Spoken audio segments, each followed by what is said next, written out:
எல்லோருக்கும் வணக்கம். போன வீடியோவில் பார்த்தீங்கன்னா செலக்ட் எலமெண்ட்ஸ் பை நேம் அப்படிங்கிறத ஒரு சின்ன ஒரு ப்ரோக்ராமோட எக்ஸாம்பிளோட நம்ம வந்து பார்த்தோம். ஸோ இன்றைக்கி நம்ம select elements bye take name வந்து ஒரு சாம்பிளோட ஒரு ரொம்ப குட்டியான ஒரு ப்ரோக்ராமோட போவோம். ஓகேங்களா? நீங்கள் பொறுமையாக கவனிங்க, நான் வந்து பொறுமையாக எக்ஸ்பிளைன் பண்ணுறேன் அண்ட் ஃபுல்லாக பாருங்கள், அப்போ தான் புரியும். இப்போ பாருங்கள், ஹெட்டிங் 1 அப்படின்னு சொல்லி ஒரு H1 டேக்கில் போட்டிருக்கேன், ஹெட்டிங் 2ன்னு போட்டிருக்கேன்.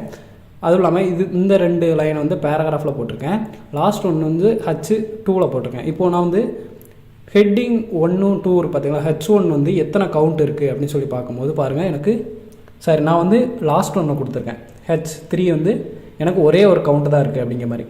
ஸோ இந்த மாதிரி நம்ம எத்தனை டேக்ஸ் வந்து எத்தனை கவுண்ட்டில் இருக்குது அப்படின்னு சொல்லி ஈஸியாக நம்ம வந்து ஐடென்டிஃபை பண்ணலாம். போன வீடியோவில் பார்த்தீங்கன்னா நம்ம வந்து எத்தனை என்ன சொல்ல இது சூஸ் பண்ணால் இது வரணும் அப்படிங்கிற மாதிரி நம்ம வந்து பார்த்துருந்தோம். கெட் எலமெண்ட் பை ஐடினா என்னன்னு சொல்லியிருந்தேன். ஸோ இன்றைக்கி வந்து நம்ம get elements bye take name வந்து பார்க்கலாம். ஓகேங்களா?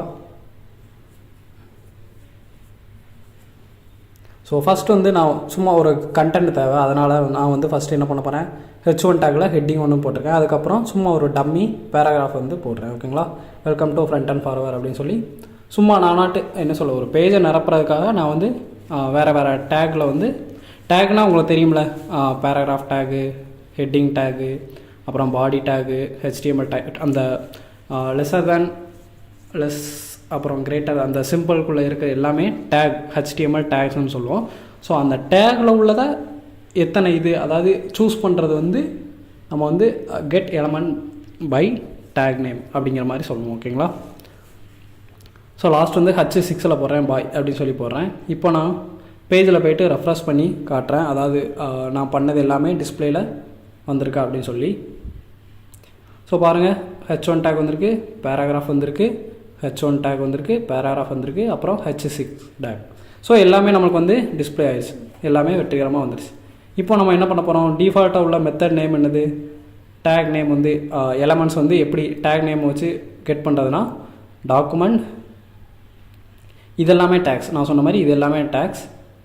அதை வந்து எப்படி எடுக்கலாம் அப்படின்னா document dot get elements bye take name. ஓகேங்களா? ஸோ கரெக்டாக போட்டுக்கோங்க.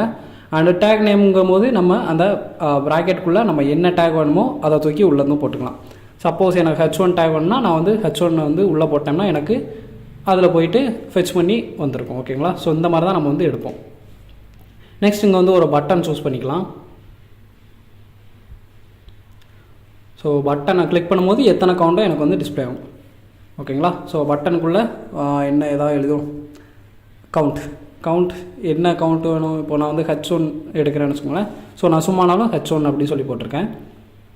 டிஸ்பிளேயில் வந்திருக்கான்னு சொல்லி பார்க்கலாம். பட்டன் வந்துருச்சு. நான் பட்டனை அமுக்கும் போது எனக்கு எத்தனை கவுண்ட் இருக்கோ அது வந்து எனக்கு டிஸ்பிளே ஆகும். அதுதான் நம்ம பண்ண போகிற இந்த ஒரு சின்ன ப்ரோக்ராம். ஸோ பட்டனை கிளிக் பண்ணும்போது எனக்கு ஏதாவது ஒரு வேலையை காட்டணுமா, அதுக்காக நான் என்ன பண்ண போகிறேன்னா ஒரு குட்டி ஒரு ஃபங்க்ஷன் எழுதுகிறேன். ஸோ ஃபங்க்ஷன்லாம் பார்க்காதவங்க பழைய வீடியோவில் போய் பார்த்துட்டாங்க. ஓகேங்களா? ஸோ ஆன் கிளிக் அப்படிங்கிற ஃபங்க்ஷனில் ஃபங்க்ஷன் நேம் வந்து சும்மா கால்க் அப்படின்னு சொல்லி போட்டிருக்கேன், CALC அப்படின்னு சொல்லி ஒரு ஃபங்க்ஷன் நேம் வந்து போட்டிருக்கேன். இப்போது அந்த ஃபங்க்ஷனை வந்து நான் டெக்ளேர் பண்ண போகிறேன். ஸோ ஃபங்க்ஷன் அப்புறம் ஃபங்க்ஷன் நேம் போட்டாச்சு. இதுக்குள்ளே நான் என்ன பண்ண போகிறேன் அப்படிங்கிறதான் இப்போ வேலை.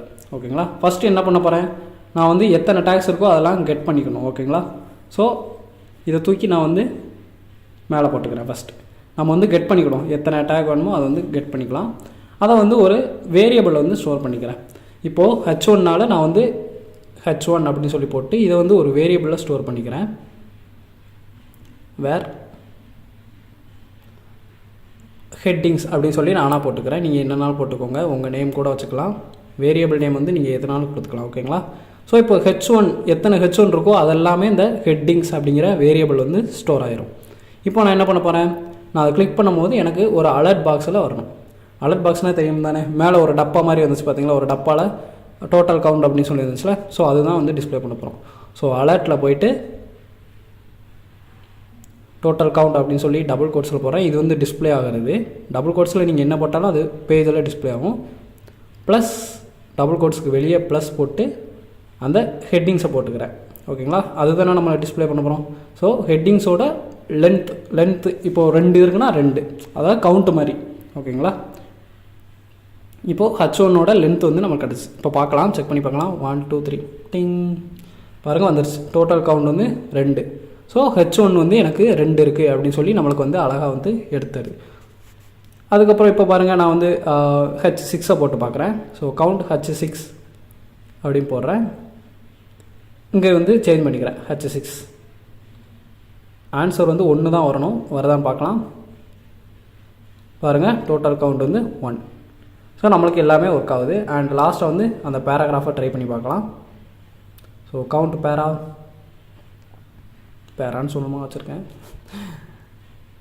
பி டேக் வந்து நம்ம வந்து எடுக்கிறோம். ஸோ டேகை வச்சு நம்ம எடுக்கிறனால தான் இதோட பேர் வந்து பார்த்திங்கன்னா get elements bye take name. So பேரா எத்தனை இருக்குதுன்னு பார்க்கலாம். பாருங்கள், டோட்டல் கவுண்ட் வந்து 2 அப்படின்னு சொல்லி நம்மளுக்கு வந்து டிஸ்பிளே. ஸோ இந்த மாதிரி தான் நம்ம அந்த டேகெல்லாம் வந்து ஃபெச் பண்ணி எடுக்கிறது. ஓகேங்களா? ஸோ கெட் எலமெண்ட் பை ஐடினா என்னென்னு தெரிஞ்சிருச்சு. இப்போ வந்து கெட் எலமெண்ட் பை டேக் நேம்னா உங்களுக்கு என்னென்னு தெரிஞ்சிருச்சு. அதுக்கப்புறம் கெட் எலமெண்ட் பை நேம்னாலும் என்னென்னு தெரிஞ்சிருச்சு. ஸோ இந்த வீடியோவில் ஏதாவது புதுசாக கற்றுக்கிட்டு இருந்திருப்பீங்கன்னு நினைக்கிறேன். அண்ட் இந்த வீடியோ உங்களுக்கு பிடிச்சிச்சுன்னா மறக்காமல் லைக் பண்ணுங்கள், ஷேர் பண்ணுங்கள், கமெண்ட் பண்ணுங்கள். அண்ட் இது வரைக்கும் நம்ம சேனலை சப்ஸ்கிரைப் பண்ணாதவங்க மறக்காமல் சப்ஸ்கிரைப் பண்ணுங்கள். அண்ட் முடிஞ்ச அளவு உங்கள் ஃப்ரெண்ட்ஸ் எல்லாருக்குமே ஷேர் பண்ணுங்கள். அண்ட் ஃபுல்லாக ஒவ்வொரு வீடியோவாக நான் வந்து போட்டிருக்கேன். ஓகேங்களா? ஸோ நெக்ஸ்ட் வீடியோவில் பார்க்கலாம். பாய்.